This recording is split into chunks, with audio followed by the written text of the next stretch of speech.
We think of our world as filled with stuff, like buildings and cars, buses and people.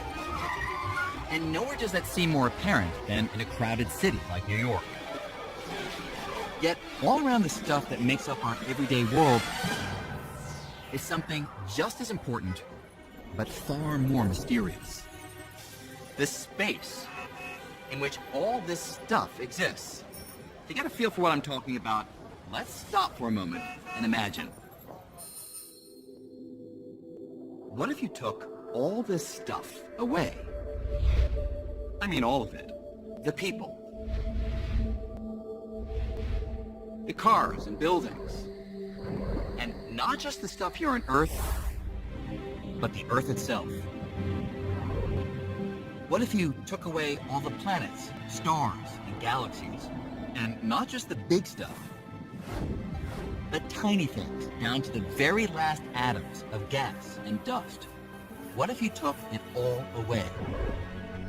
What would be left? Most of us would say nothing, and we'd be right. But strangely, we'd also be wrong. What's left is empty space, and as it turns out, empty space is not nothing. It's something. Something with hidden characteristics as real as all the stuff in our everyday lives. In fact, space is so real, it can bend. Space can twist. And it can ripple. So real that empty space itself helps shape everything in the world around us and forms the very fabric of the cosmos. But you can't understand anything about the world unless you understand space, because that's the world. The world's space with stuff in it. We're not usually very conscious of space. But then again, I tell people, fish are probably not conscious of water either. They're in it all the time. Space is not really nothing. It actually has a lot going on inside. When most of us picture space, we think of outer space, a place that's far, far away. But space is actually everywhere. You could say it's the most abundant thing in the universe. Even the tiniest of things, like atoms, the basic ingredient in you and me and everything else we see in the world around us, even they are almost entirely empty space. In fact, if you removed all the space inside all the atoms making up the stone, glass, and steel of the Empire State Building, you'd be left with a little lump about the size of a grain of rice, but weighing hundreds of millions of pounds. The rest is only empty space. But what exactly is space?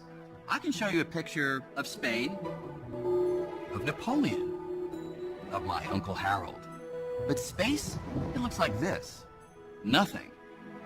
So how do you make sense of something that looks like nothing? Why is there space rather than no space? Why is space three-dimensional? Why is space big? We have a lot of room to move around in. How come it's not tiny? We have no consensus about these things. What is space? We actually still don't really know. It is one of the deepest mysteries in physics. Fortunately, we're not completely in the dark. We've been gathering clues about space for centuries. Some of the earliest came from thinking about how objects move through space.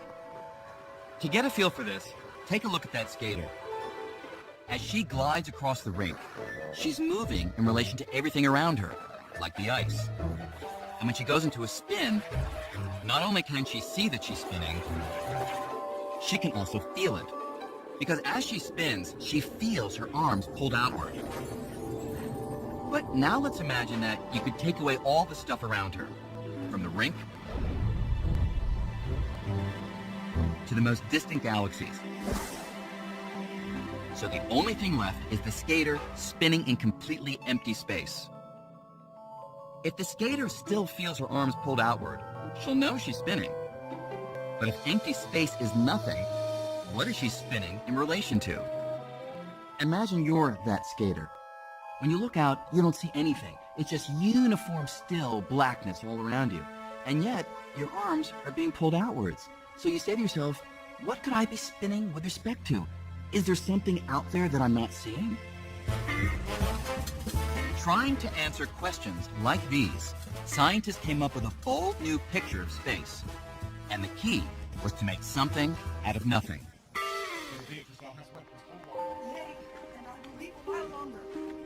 When you go to the theater, you watch the actors, I do confess that I love nothing in the world so well as thee.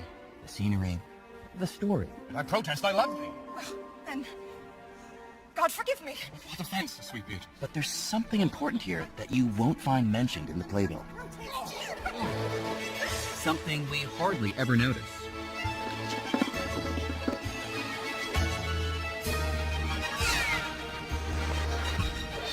The stage.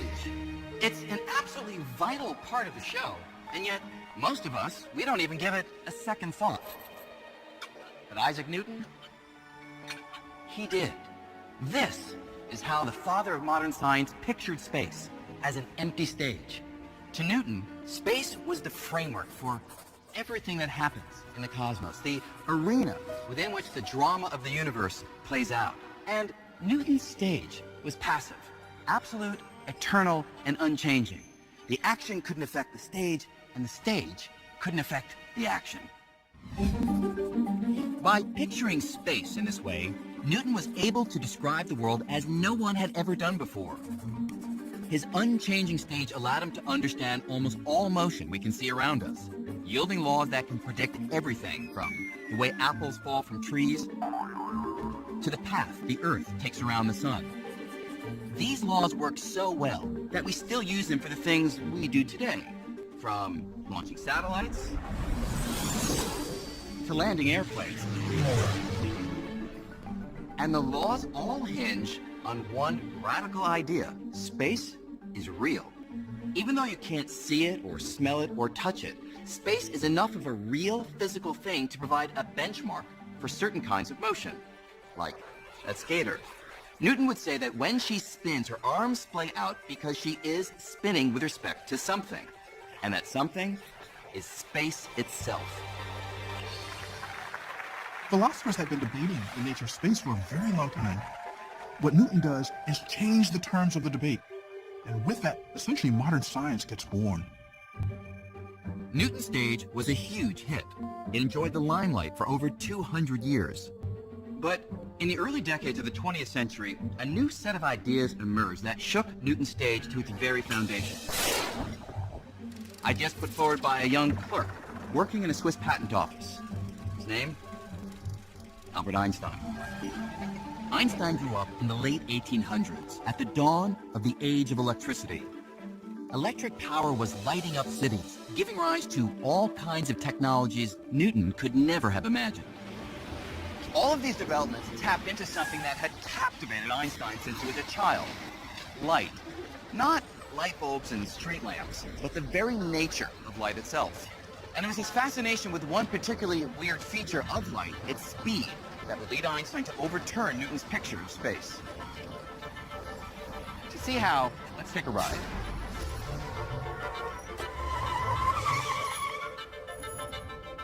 Right now we're traveling at about 20 miles per hour.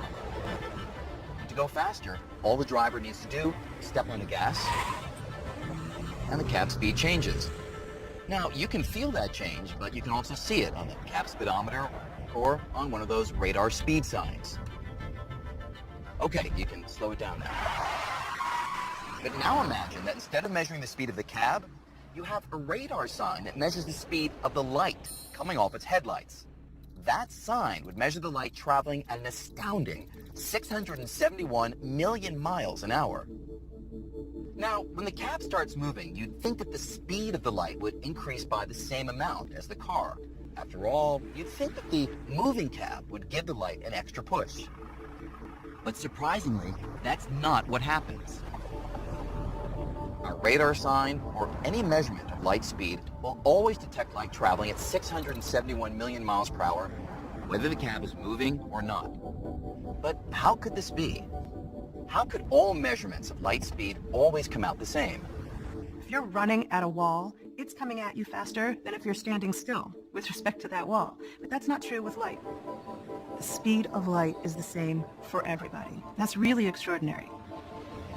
So here's how Einstein makes sense of this extraordinary puzzle.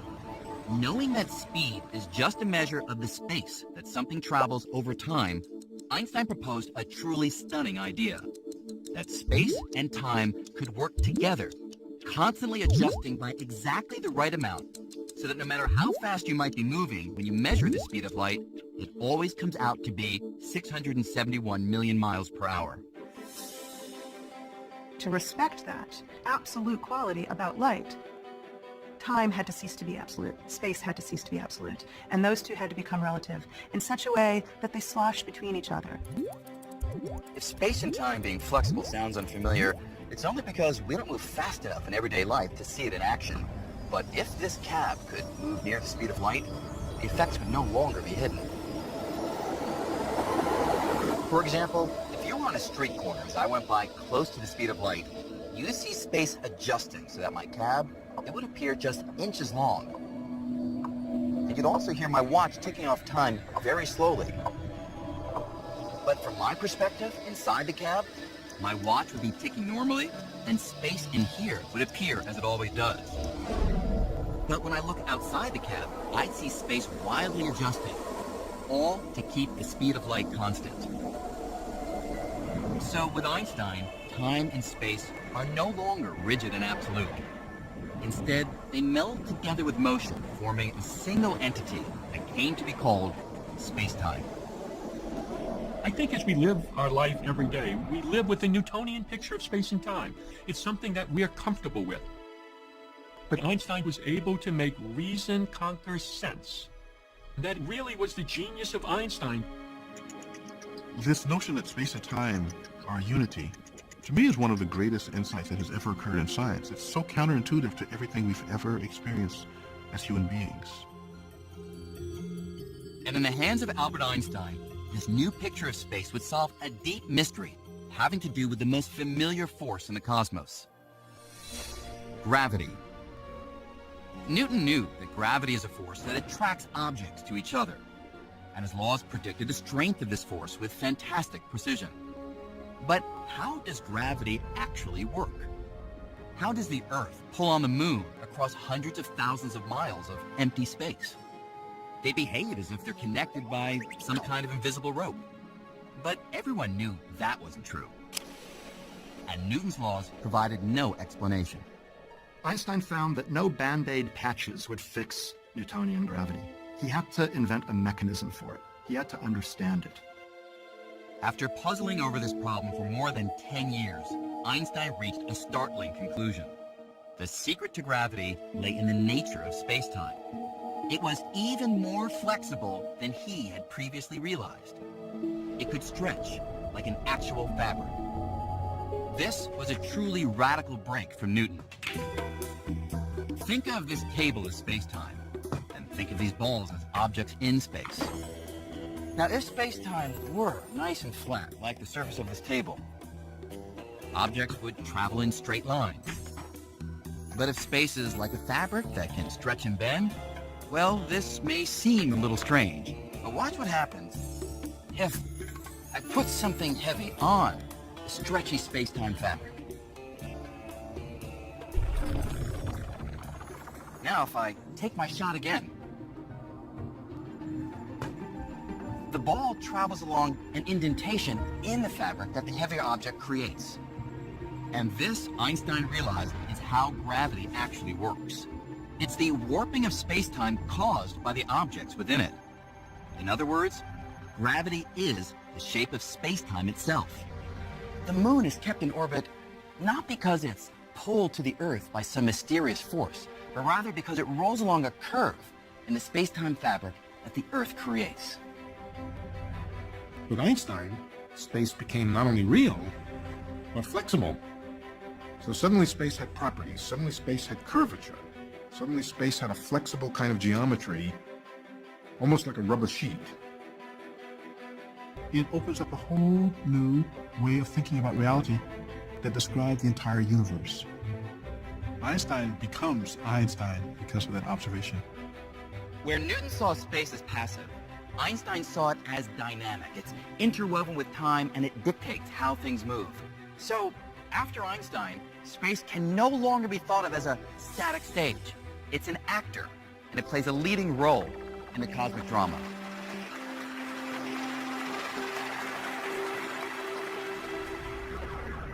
Now, it's one thing to think of space as dynamic, active, and flexible like a fabric.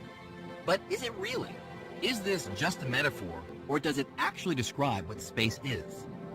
Well, Einstein's theory predicts that one way to find out would be to take a little journey to the edge of a black hole. Black holes are collapsed stars, massive objects crushed to a fraction of their original size. Gravity around them is so strong that according to Einstein's math, a spinning black hole can literally drag space along with it, twisting it like an actual piece of cloth. The nearest black hole is trillions of miles away, making it a challenge to test this prediction. But in the late 1950s, a physicist named Leonard Schiff began searching for a way to test Einstein's ideas about space much closer to home. Schiff was inspired by something we usually think of as a child's toy, a gyroscope. He thought that if space really twists, like a fabric, the gyroscope might allow him to detect it. It was a strange idea, and he chose a strange place to share it with the world. The faculty's swimming pool at Stanford. Here, in 1959, Schiff met with two colleagues, William Fairbank and Bob Cannon. He was excited about an ad he'd seen for a high-tech gyroscope. Though it looked different, it basically worked the same as the child's toy. Then and there, the three decided to launch a device like this into orbit around the Earth. Normally, a gyroscope's axis points in a fixed direction. But if Earth is actually dragging space, then the gyroscope's axis would be dragged along with it, shifting its orientation in a way that could be measured. It was a brilliantly simple plan. There was just one problem. Einstein's theories predict that the Earth's rotation twists space by only a tiny amount. An amount so small, it would be like trying to measure the height of a penny from 62 miles away. The team spent more than 2 years trying to figure out how to make such a precise measurement. They finally devised a plan to attach 4 freely floating gyroscopes to a telescope aimed at a distant star.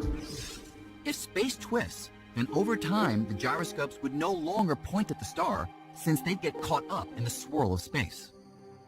And in 1962, they applied to NASA for a grant, requesting around $1 million for what would come to be called Gravity Probe B. Members of the team originally thought the project would take about 3 years. They were just a little optimistic. With an ever-growing team, Gravity Probe B became one of the longest-running experiments in history.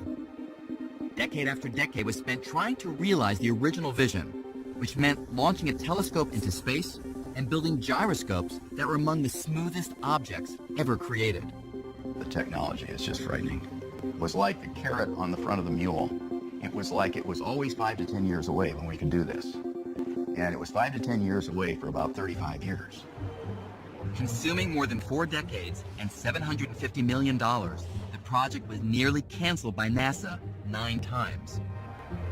10, 9. Finally, in April of 2004, the team gathered to witness the launch.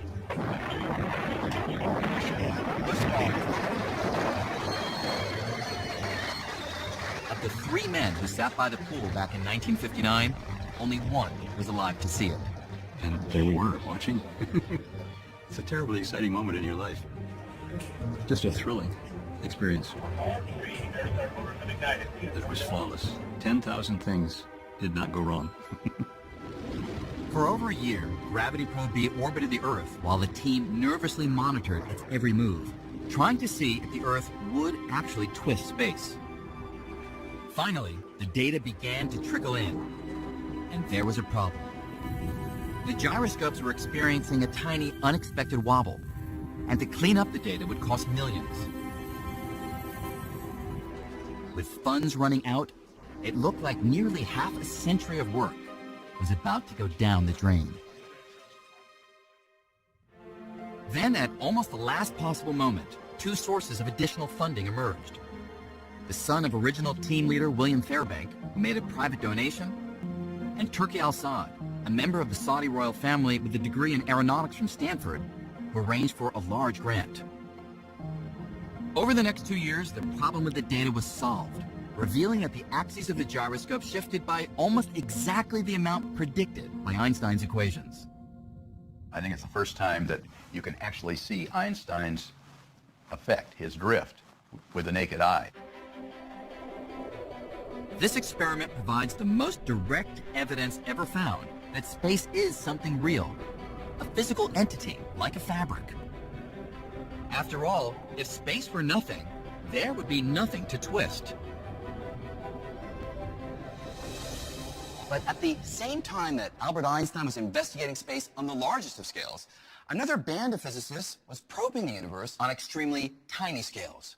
And there they found a completely uncharted realm where Einstein's picture of space, it was nowhere to be found. Do you see what I'm talking about? Imagine you could shrink billions of times smaller than your current size. This is the realm of atoms and subatomic particles, the fundamental building blocks of everything we can see. And when you get down to this size, the world plays by a wildly different set of rules called quantum mechanics. According to these rules, even if you try to remove every last atom and particle, you'd find that empty space is still far from empty. In fact, it's teeming with activity. Particles are constantly popping in and out of existence. They erupt out of nothingness, quickly annihilate each other, and disappear. In quantum mechanics, empty space is not that empty. It's full of fluctuating fields, full of all sorts of jittery things going on. It's a place where particles are constantly fluctuating and annihilating each other and being created again and annihilating. It's a place of chaos and bubbling. While the theory predicted this, it wasn't until 1948 that a scientist named Hendrik Casimir suggested that even though we can't see these particles, they should cause empty space to do something we can see. He predicted that if you take two ordinary metal plates and place them extremely close together, say closer together than the thickness of a sheet of paper, then particles with certain energies would be excluded because in some sense they wouldn't fit between the plates. With more of this frenetic activity outside the plates than inside, Casimir thought the plates would be pushed together by what we usually think of as empty space. And some years later, when the experiment was done,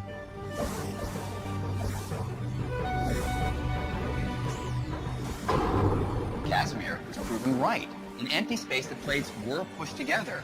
So on atomic scales, empty space is not empty. It's so flooded with activity that it can force objects to move. and today, the quest to understand space on the smallest scale is continuing with one of the most expensive science experiments in history. This is CERN, the European Organization for Nuclear Research in Geneva. And here, buried a few hundred feet below the ground, is the Large Hadron Collider, the world's most powerful accelerator. With a price tag of about $10 billion, it accelerates subatomic particles to more than 99.99% of the speed of light and smashes them into each other. In the showers of debris produced by these collisions, scientists at places like this have discovered a whole zoo of strange and exotic particles. And right now, they are chasing one of the most elusive. A particle thought to be essential to shaping everything from the atoms in our bodies to the most distant stars. If this particle is found, it will redefine our picture of space and fulfill a quest begun more than 40 years ago. It all started in 1964, when a young English physicist named Peter Higgs suggested something about space that was so radical it nearly ruined him. I was told that I was talking nonsense, that I couldn't be right. So they clearly hadn't understood what I was saying. Higgs and a few others were wrestling with a puzzle which comes down to this. The fundamental particles in the universe all contain different amounts of mass, which we usually think of as weight. Without mass, these particles would never combine to form the familiar atoms that make up all the stuff we see in the world around us. But what creates mass? And why do different particles have different masses? Try as they might, no one had been able to answer this perplexing question. Then, one weekend, after a walk outside Edinburgh, Higgs had a peculiar idea. Using mathematics, he imagined space in a new way, as something like an ocean. Particles are immersed in this ocean and gain mass as they move through it. To see how this works, think of a particle's mass like an actor's fame. And the Higgs ocean is like the paparazzi. Some particles, like unknown actors, pass through with ease. The paparazzi simply aren't interested in them. But other particles, like superstars, have to push and press. And the more those particles struggle to get through, the more they interact with the ocean and the more mass they gain. Higgs was convinced he'd made a great discovery. But when he submitted his idea to a journal at CERN, it was rejected. Undaunted, Higgs honed his theory further, until he was offered the chance to present it at Einstein's old haunt, the Institute for Advanced Study in Princeton. There, he expected his new idea would meet some of its toughest critics. I was happily driving up the freeway, and then there was a sign to turn off for Princeton, and that really confronted me with what I was going into. I broke out in a cold sweat and started trembling, and I had to pull off the road to recover. But Higgs persevered. It was the first in a series of talks that would convince colleagues far and wide that he was onto something profound. Eventually, I sort of wore them down. I felt I sort of triumphed. So I enjoyed the parties which followed. Today, the idea Higgs pioneered, called the Higgs field, is crucial to our understanding of space. The Higgs field is everywhere. It's something that even in the emptiest vacuum of space has an effect. It gives you mass. So I think Higgs actually deserves credit for being one of the people that said space is stuff. It has properties in it that are intrinsic, that you can't get rid of, you can't turn them off. The only problem? There's no physical proof that the Higgs field exists. At least not yet. But here at CERN, scientists are attempting to smash particles together with so much energy that they will knock loose a piece of the Higgs field, producing a tiny particle of its own. It's as if they're trying to chip off a piece of space. We think that if we knock into space hard enough with particle accelerator collisions, that we can actually make a Higgs particle come out of empty space. Our whole understanding of matter as we now have it would just fall apart if the Higgs field didn't exist. I don't think anybody seriously doubts that we will see it. Certainly if we don't, that would be an extremely bizarre outcome. Finding the Higgs particle would be a major milestone, establishing that the emptiest of empty space has an impact on all of matter. But it turns out that space contains an ingredient far more elusive than anything Higgs ever imagined. An ingredient that may hold the key to the greatest of all mysteries, the very fate of the cosmos. It's a mystery that began some 14 billion years ago in what we call the Big Bang. In a fraction of a second, the universe underwent a violent expansion, sending space hurtling outward. Space has been expanding ever since. For decades, most scientists thought that expansion must be slowing down thanks to the pull of gravity. When I toss an apple up, the gravity of the Earth eventually stops it and brings it back. And just like the apple slows down with time, so too the universe should have been slowing down in its expansion because of the gravitational attraction of all matter and energy for all other matter and energy. But that raised the question, what is the ultimate fate of the cosmos? Would space go on expanding forever? Or would gravity eventually stop space from expanding, causing it to collapse back on itself in a big crunch? To solve this mystery, two teams of astronomers set out to measure the slowing of the expansion using a novel tool: exploding stars called supernovas. So a supernova is a star that ends its life in a massive explosion. They're extremely luminous. They can be as bright as 1 billion suns. What makes supernova great is that they're very similar when they explode. They all get about the same brightness and then they fade away in just about the same way. Because the explosions are so bright and uniform, the teams reasoned that these supernovas would act as very precise cosmic beacons, allowing them to track how the expansion of space has slowed over time. The trouble is, supernovas are extremely rare. To find enough of them, Perlmutter spent years calling astronomers around the globe begging for time on their telescopes. We needed the biggest telescopes in the world. We needed perfect conditions. And in those perfect conditions, I would be calling people up at the middle of the night when they're trying to do some serious work. And I'd be saying, I know that you have a very busy schedule, but by any chance, if you could just squeeze in this half-hour observation, it would really be very interesting to us. When they finally had enough data to chart how much the pull of gravity was slowing the expansion of the universe, they were in for a surprise. The results looked a little bit strange. They didn't really show any slowing of the universe at all. Very surprising. Actually, a universe that's actually speeding up. It was as though space, which we really thought was nothing, actually had an inherent springiness to it. And so space did not want to be compressed. Space actually wants to push the universe apart. It looked like the universe was expanding faster and faster with time, accelerating rather than decelerating. My immediate response was, I have to figure out why this is wrong. This can't be right. But it was right, and most scientists converged on one explanation. There's something that fills space and counteracts the pull of ordinary attractive gravity, pushing galaxies apart and stretching the very fabric of the cosmos. This mysterious substance filling space has been dubbed dark energy, and it's turned our picture of the universe upside down. Over the largest distances, dark energy dominates the contents of the universe, and we don't know what it is. If you do sort of a survey, a census of all the energy in the universe, dark energy turns out to be about 70% of the universe. And up until a decade ago, nobody imagined such stuff even existed.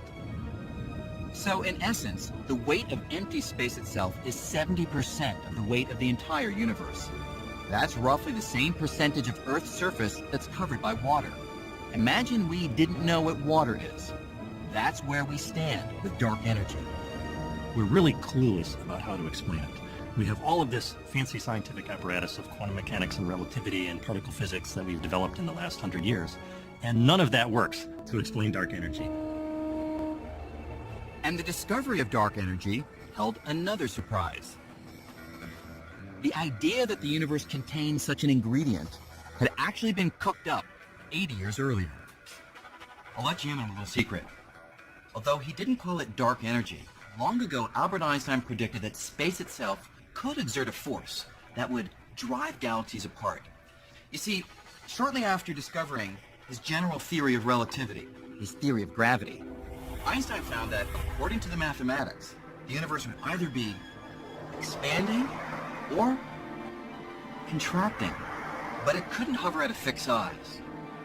This was puzzling because before they knew about the Big Bang, most scientists, including Einstein, pictured the universe as static, eternal and unchanging. When Einstein's equations suggested an expanding or contracting universe, not the static universe everyone believed in, he had a problem. So Einstein went back to his equations and modified them to allow for a kind of anti-gravity that would infuse space with an outward push, counteracting the usual inward pull of gravity, allowing the universe to stand still. He called the modification the cosmological constant. Adding the cosmological constant rescued his equations. But the truth is, Einstein had no idea if this outward push or anti-gravity really existed. The introduction of the cosmological constant by Einstein was not a very elegant solution to try to find what he was looking for, a stationary universe. It achieves this effect of anti-gravity. It says that gravity sometimes can behave in such a way as not to pull things together, but to push things apart. Like the clash of two titans, the cosmological constant and the pull of ordinary matter could hold the universe in check and keep it static. But about a dozen years later, the astronomer Edwin Hubble discovered the universe is not static. It's expanding due to the explosive force of the Big Bang, 14 billion years ago. That meant Einstein's original equations no longer had to be altered. And so suddenly, the need for a cosmological constant went right out the window.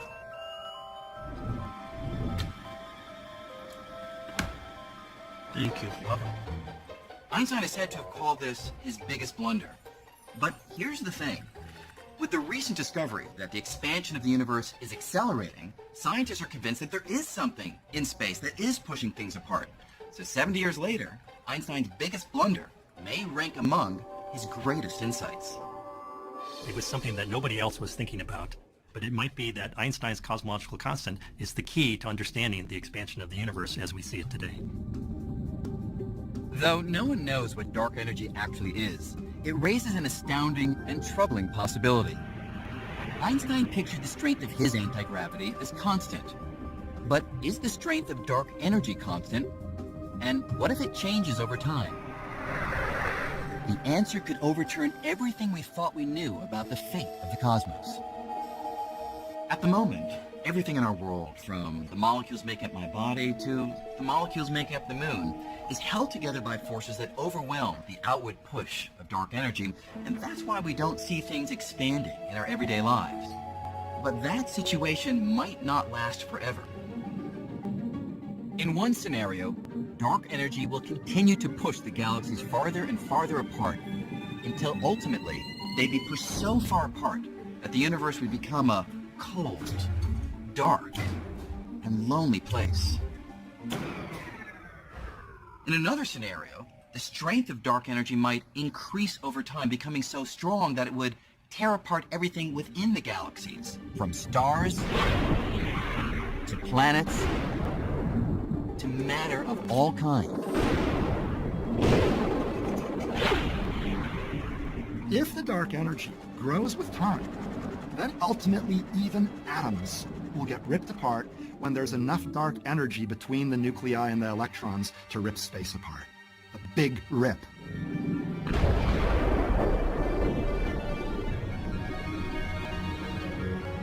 Our picture of space has gone through a remarkable transformation. Back in Newton's time, space was just the container. It didn't do anything at all. Then through Einstein, space begins to affect how objects move. Then with Casimir, literally objects can be pushed by the activity even in empty space. And now through the ideas of Higgs and dark energy, the very expansion of the universe may be coming from the energy of empty space itself. I don't think anybody would have thought that space would have this kind of rich and profound impact on the nature of reality. But as far as we've come, the journey that began with Isaac Newton's picture of space as something like a stage is not yet finished. As we examine the fabric of the cosmos ever more closely, we may well find far more surprises than anyone ever imagined. Take me, for example. I seem real enough, don't I? Well, yes. But surprising new clues are emerging that everything, you and I and even space itself, may actually be a kind of hologram. That is, everything we see and experience, everything we call our familiar three-dimensional reality, may be a projection of information that's stored on a thin, distant, two-dimensional surface. Sort of the way the information for this hologram is stored on this thin piece of plastic. Now, holograms are something we're all familiar with, from the security symbol you find on most credit cards. But the universe is a hologram? That's one of the most drastic revisions to our picture of space and reality ever proposed. And the evidence for it comes from some of the strangest realms of space, black holes. This is a real disconnect and it's very hard to get your head around. Modern ideas coming from black holes tell us that reality is two-dimensional. That the three-dimensional world, the full-bodied three-dimensional world, is a kind of image of a hologram on the boundary of the region of space. This is a very strange thing. When I was a younger physicist, I would have thought any physicist who said that was absolutely crazy. Here's a way to think about this. Imagine I took my wallet and threw it into a black hole. What would happen? We used to think that since nothing, not even light, can escape the immense gravity of a black hole, my wallet would be lost forever. But it now seems that may not be the whole story. Recently, scientists exploring the math describing black holes made a curious discovery. Even as my wallet disappears into the black hole, a copy of all the information it contains seems to get smeared out and stored on the surface of the black hole, in much the same way that information is stored in a computer. So, in the end, my wallet exists in two places. There's the three-dimensional version that's lost forever inside the black hole. and a two-dimensional version that remains on the surface as information. The information content of all the stuff that fell into that black hole can be expressed entirely in terms of just the outside of the black hole. The idea then is that you can capture what's going on inside the black hole by referring only to the outside. And in theory, I could use the information on the outside of the black hole to reconstruct my wallet. And here's the truly mind-blowing part. Space within a black hole plays by the same rules as space outside a black hole or anywhere else. So if an object inside a black hole can be described by information on the black hole surface, then it might be that everything in the universe, from galaxies and stars to you and me, even space itself, is just a projection of information stored on some distant two-dimensional surface that surrounds us. In other words, what we experience as reality may be something like a hologram. Is the three-dimensional world an illusion in the same sense that a hologram is an illusion? Perhaps. I'm inclined to think yes, that the three-dimensional world is a kind of illusion, and that the ultimate precise reality is the two-dimensional reality at the surface of the universe. This idea is so new that physicists are still struggling to understand it. But if it's right, just as Newton and Einstein completely changed our picture of space, we may be on the verge of an even more dramatic revolution. For something that's such a vital part of our everyday lives, space remains kind of like a familiar stranger. It's all around us, but we're still far from having unmasked its true identity. That may take 100 years, it may take 1,000 years, or it may happen tomorrow. But when we solve that mystery, we'll take a giant step toward fully understanding the fabric of the cosmos.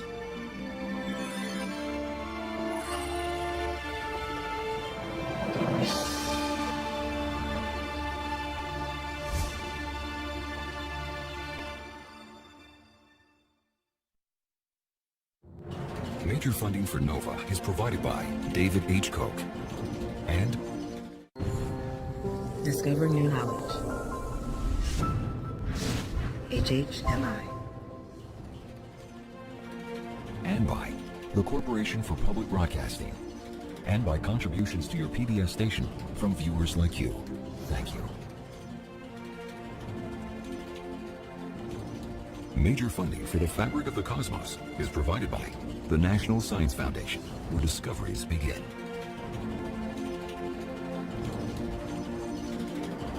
And the Alfred P. Sloan Foundation, supporting original research and public understanding of science, technology, engineering, and mathematics.